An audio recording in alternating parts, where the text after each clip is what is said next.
printed, the It's only not ones I done. printed was for John, because he doesn't have access to a computer, So let's, and Joshua. let's bring in a bigger print.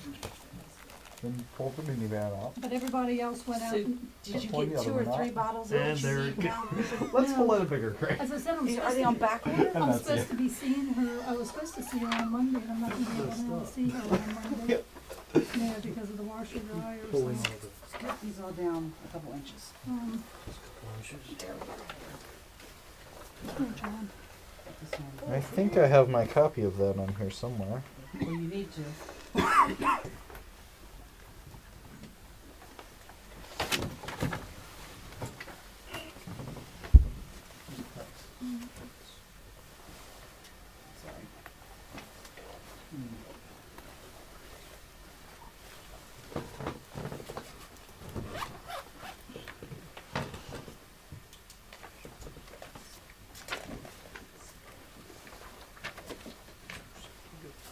Are we gonna be doing flipping or kind of reading down the page?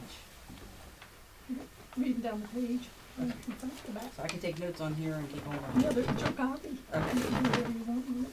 I'm gonna be sending them out every week. Oh, this is 1 week's worth?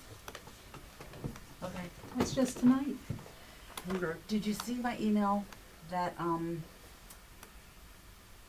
we're not gonna be here the May 1st? Yeah.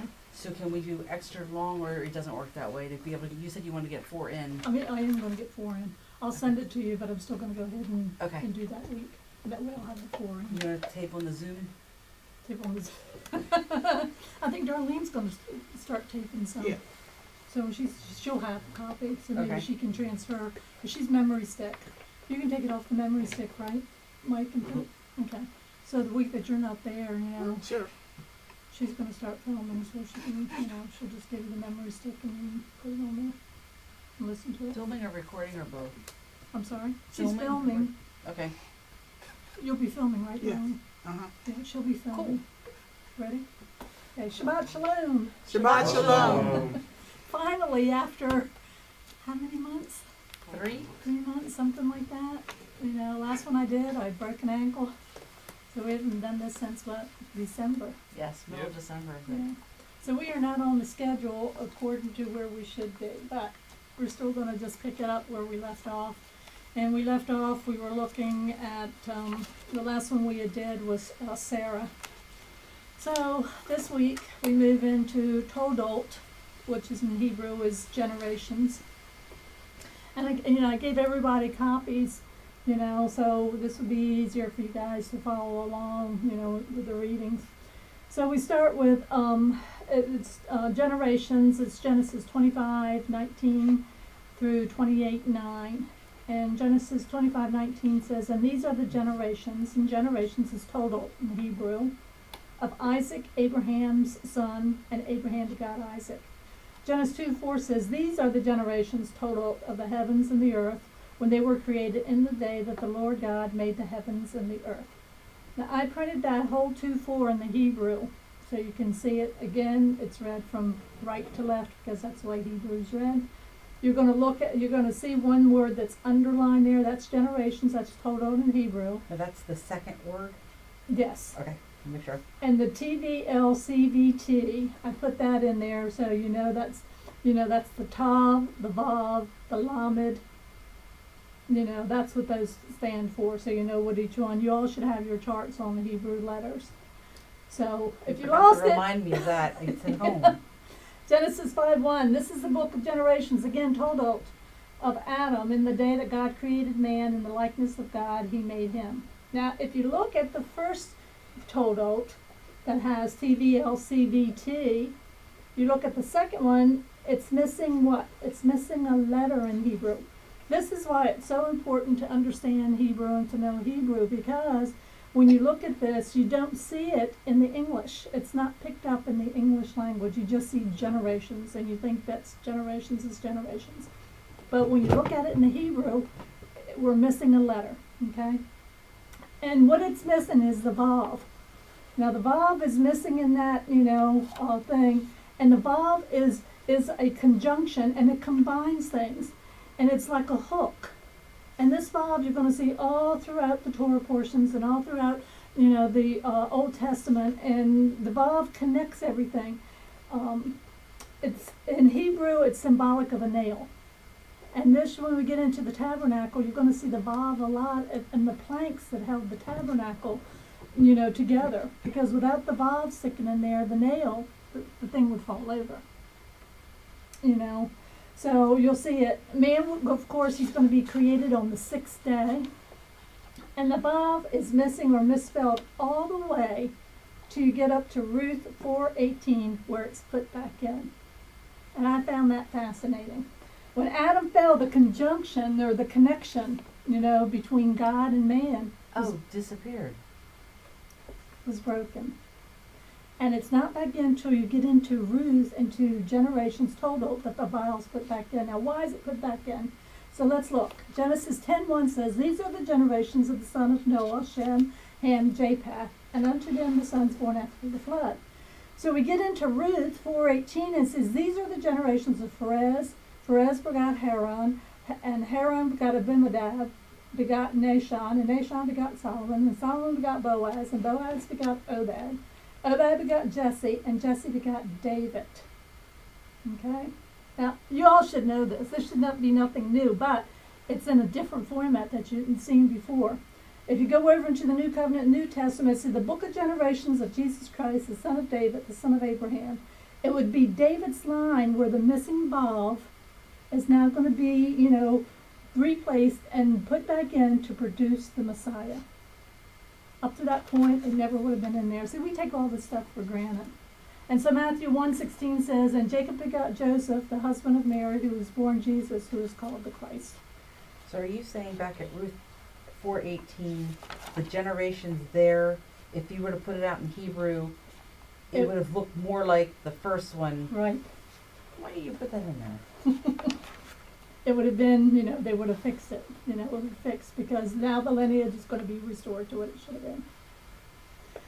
Genesis 25:21, "And Isaac entreated the Lord for his wife because she was barren, and the Lord was entreated of him, and Rebekah his wife conceived."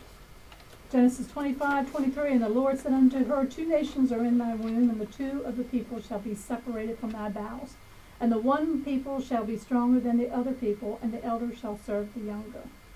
And when her days to be delivered were fulfilled, there were twins in her womb. And the first came out red all over like a hairy garment, and they called his name Esau." And what I've done, again for you guys, I've looked it up in the Hebrew, certain words, and you're going to find if I've looked it up in the Hebrew, usually I'm trying to underline it so you know what word I'm referring to. So like on this one, this is Esau. I've wrote it out how Esau's name is spelled in Hebrew. And I wrote the phonetic spelling of it. And then, so you're going to see the way we pronounce it and the way it's actually said is 2 different things. Radical difference. Yeah. And you're going to find out the meaning of what it is. So Esau means exactly what it says, hairy. In Genesis 25:26, "And after that his brother came out and took his hand and held hold of Esau's heel, and his name was Jacob. And Isaac was 80 years old when she bare them. And the boys grew, and Esau was a cunning hunter, a man of the field, and Jacob was a plain man dwelling in tents." Okay, so here you've got, again, plain man. What do you think when you think of a plain man? Ordinary? Yeah. Common? Nothing maybe to look at, just Nothing special. nothing special. But then when you look at different, words like, plain man, is a root word from a field to spread out like flat. It's a country, it's a land, it's soil. And, Tamid or Taman comes from meaning, coupled together, perfect, and that's what he was. He was coupled together, he was perfect, plain, undefiled, upright. That's what plain man means in Hebrew. Genesis 25:29, "And Jacob sawed pottage, and Esau came from the field, and he was faint. And Esau said to Jacob, Feed me, I pray thee, with the same red pottage, for I am faint. Therefore his name was called Edom. And Jacob said, Sell me this day thy birthright. And Esau said, Behold, I am at the point to die, and what profit shall this birthright do to me? And Jacob said, Swear unto me this day. And he swore unto him, and sold his birthright to Jacob. Then Jacob gave Esau bread and pottage of lentils, and he did eat and drink, and rose up, and he went his way. Thus Esau despised his birthright. So, when you read this, if you know anything about Jewish funerals and stuff like that, you're going to say, okay, what's going on here? Why is he doing what he's doing? So the sages say that Abraham had just died. And lentil soup was the meal of mourning.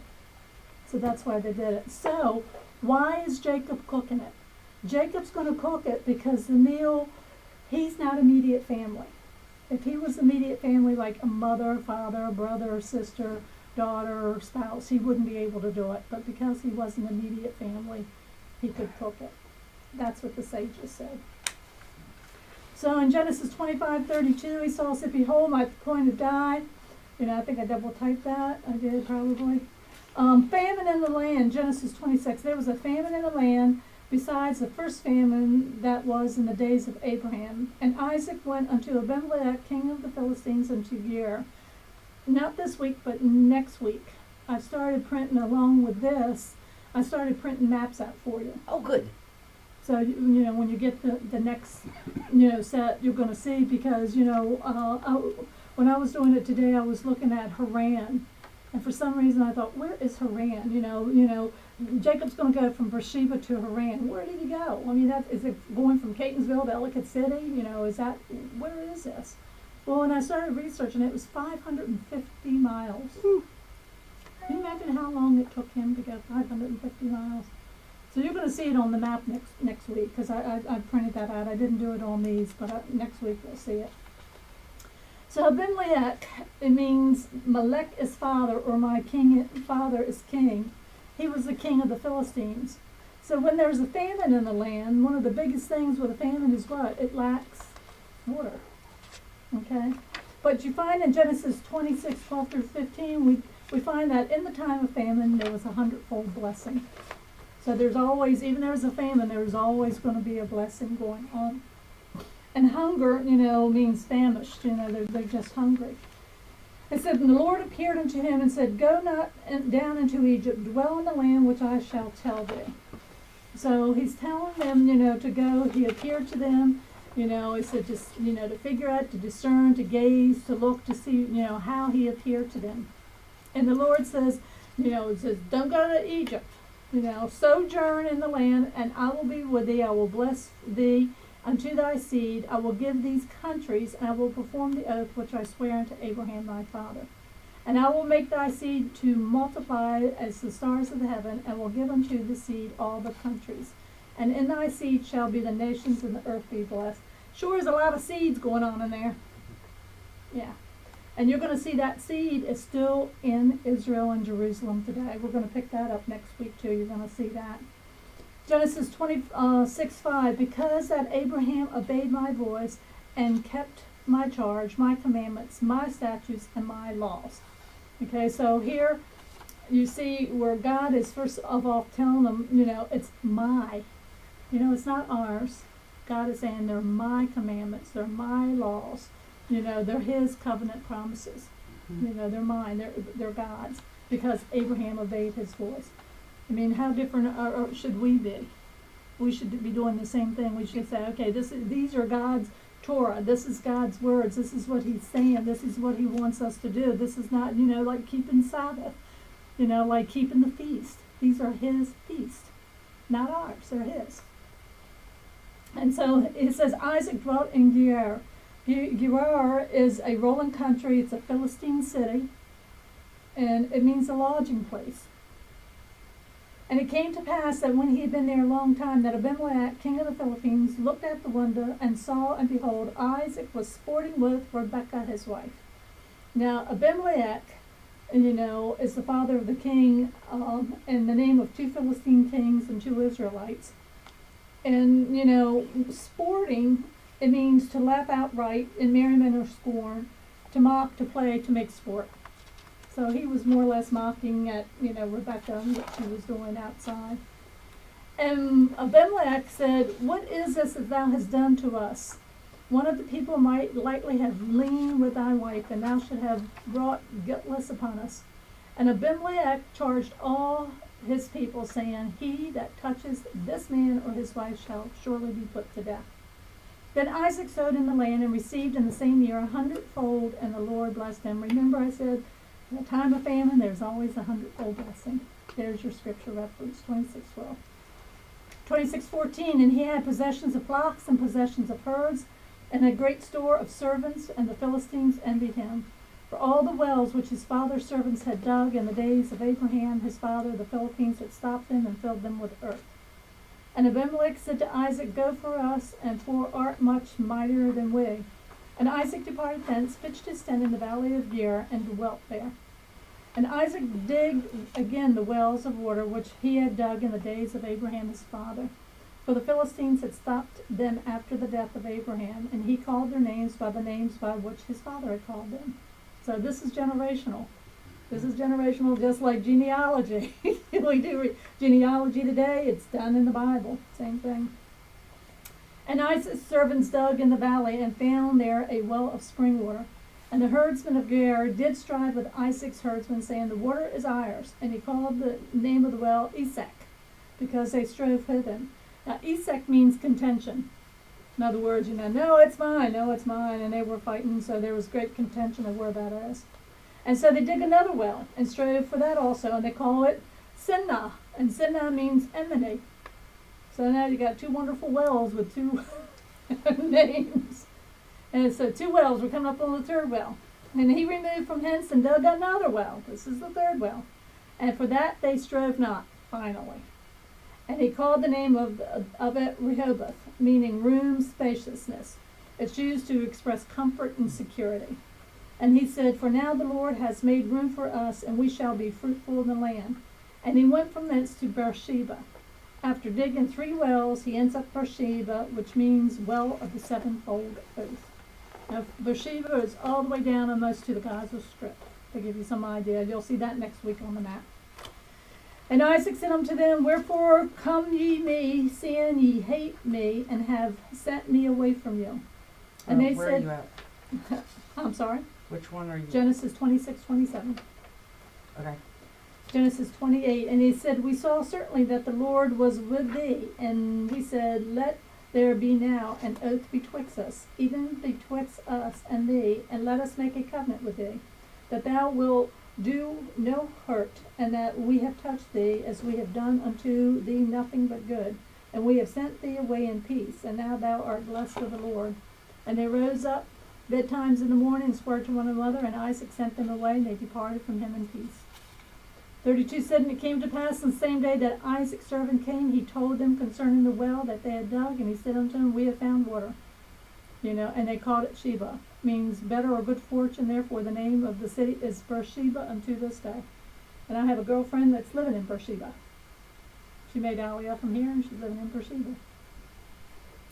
Genesis 26:34, and Esau was 40 years old when he took the wife Judith.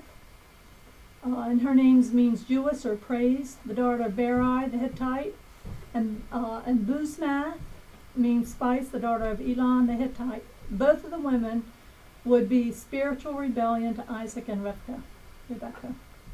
Esau marries a Hittite woman who was a Canaanite, and they were cursed people. And you can imagine what that did to Isaac and Rebekah. It says, 35 says, which were a grief of mine unto Isaac and to Rebekah. Here they had raised them right, and they just didn't get there. Chapter 27 is going to open with Isaac being old. His eyes were dim, and he's going to tell Esau to go to the field and bring him some venison. Right. Isaac at this point is about 137 years old. So that would put Esau and Jacob about 77. Wow. So we often think when stuff happens, when, these boys, were like teenagers. They weren't. They were old men at this point, 77 years old, because Isaac was 60 years old when the boys were born. So they're 77 years old. They're men. And how old was 137. Isaac was 137. In Genesis 21:7, it said, It came to pass when Isaac was old, his eyes were dim, so that he could not see. So he calls Esau his eldest son. Isn't that interesting? Eldest son. Well, he refused to And said unto him, my son, and he said, behold, here am I. Now Romans 11:25 is going to say, for I would not, brethren, that you be ignorant of this mystery, lest you should be wise on your own conceit. That blindness, see, here's Isaac, he's blind, he can't see, is part of what happened to Israel until the fullness of the Gentiles came in. So blindness, that they're talking about is part of maturity until the maturity of the Gentiles. In other words, until the Gentiles grow up. It's like grow up. Proverbs 20:12 says, the hearing ear and the seeing eye, the Lord has made both of them. And Luke 19:41 says, and when he came near, he beheld the city and he wept over it. He's seeing what's going on. And Luke 19:42 said, if thou hast known even now, at least in thy day, the things which belong unto thy peace, but now they are hid from thy eyes. So we're seeing all this thing, how this is, in Genesis, is going to connect into Proverbs and connecting into Luke and connecting into the New Testament. And it says, and when time passed, Luke 24:15, that while they communed together, they reasoned, and Jesus drew himself near, and they went with him. But their eyes were holden that they should not know him. Their eyes were kept from recognizing who he was. See, the eyes are the spirit to the soul. You got to be able to see, and to be able to discern what's going on. And here, here's what happened, to Isaac. His eyes were dim. He had lost his discernment. He couldn't see anymore. He couldn't discern. Hey, that's my son. That's that's Jacob. That's not Esau. He lost it. And 27:1 said it came to. We read that. His eyes were dim, and he said, "Make me a savory meat, such as I love, and bring it to me, that I may eat, and my soul may be blessed before I die." And Rebekah, she's standing and listening, and she said, she heard when Isaac was speaking to Esau, his son, and Esau went to the field to hunt for venison to bring it in to his father. And then if you look at Malachi 1, it said, the burden of the word of the Lord to Israel by Malachi. Malachi 1:2 says, I loved you, saith the Lord. Yet ye say, wherein hast thou loved us? Was not Esau Jacob's brother, saith the Lord? Yet I loved Jacob. Malachi 1:3 says, and I hated Esau, and laid his mountains and his heritage waste for the dragons of the wilderness. And so, I thought, what in the world's a dragon? Dragon's a jackal. There's what they're talking about. It says, and now therefore, my son, obey my voice according to which I command thee. Go to the flock and fetch me 2 good kids of the goats, and I will make the savory meat for my father that he loves. And so here, a kid is a young goat. That's what it is. And it says, to go, go to the border, go and make him fetch, he's talking about, go to the riverbank, go to the border, go to the stream, find what you can find, and make this, for the father. The goat's a masculine pure, it's flowed hair, it's for kid. And thou shalt bring it to the father that he may eat, and bless thee before his death. And Jacob said to Rivkah, his mother, behold, Esau my brother is a hairy man, and I'm a smooth man. My father peradventure will feel me, and shall seem to him as a deceiver, and I shall bring a curse upon me, and not a blessing. And then his mother said upon him, upon me be thy curse, my son. Obey only my voice, and go and fetch them for me. She spoke these words. They're going to come back to haunt her. Mm-hmm. That's why you weigh your words. Because once they're out, you can't very well pull them back. And she already, what she has said is going to come back. Genesis 27:15, and Rivkah looked goodly raiment at her eldest son Esau, which was with her in the house, and they put them upon Jacob, her younger son. In Jewish history, in verses 11 through 15, says that Rebekah carried out all this plan. Guess when she did it? Passover. All times. Mm. This whole thing So was this whole ordeal is taking place during Passover. Yeah. And she How'd you came. find that out? Jewish history. I do a lot of research. Came near, she kissed him and smelt the smell of his raiment, and blessed him, and said, see, the smell of my son is the smell of the field which the Lord has blessed. Therefore God gave thee the dew of the heaven, the fatness of the earth, and plenty of corn and wine.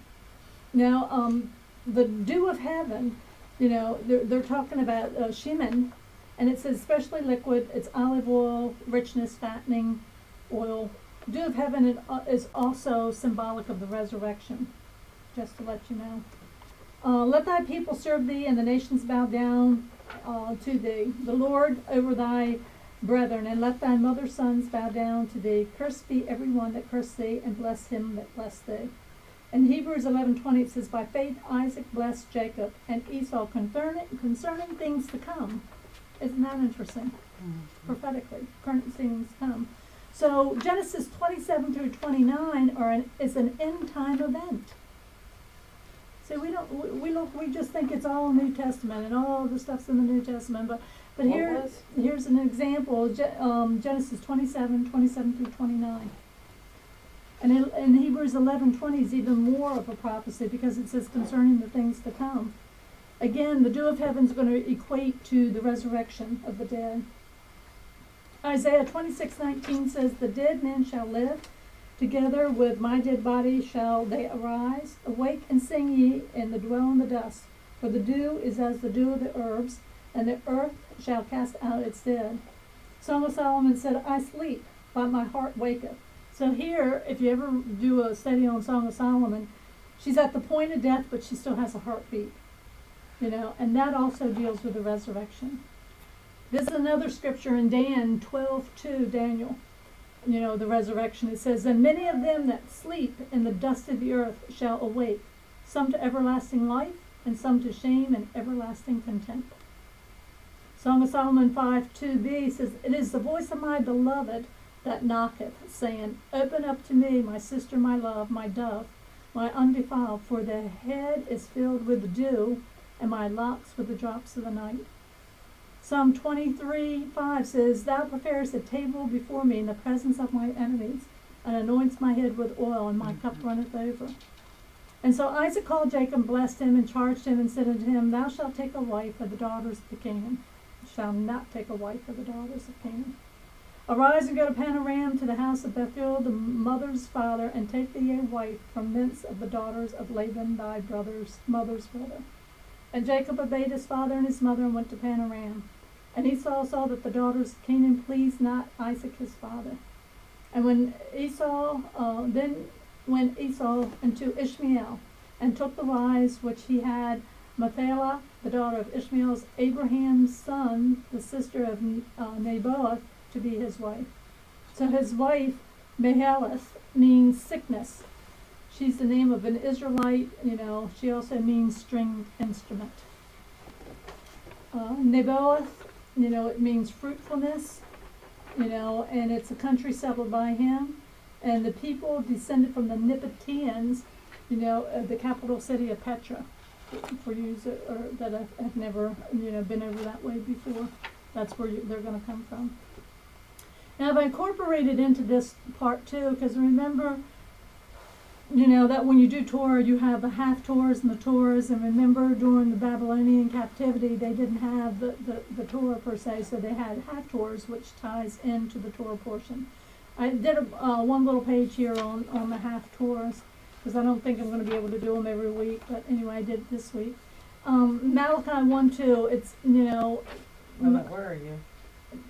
Malachi 1 and 1:2. I don't know whether I put it on your thing or not. I don't think so. Okay. I'm not, So did we go through the rest of the stuff that was in Deuteronomy, or that's different? No, we'll get to that. Or is it backwards? Maybe we did. I forwarded it to him.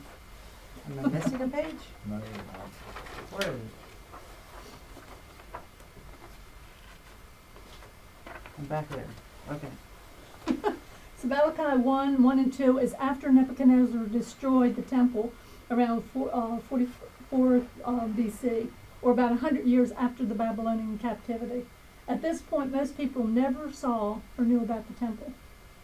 You know, you have to think history-wise. That's why history is so important when you're reading the Bible, because if you don't know the history, you don't even think about this. You just think, well, they knew the temple, they had the temple, but they didn't. They might have heard people talk about it, like we talk about the temple, but we've never seen the temple. They hadn't either. They didn't know about it. They never saw it.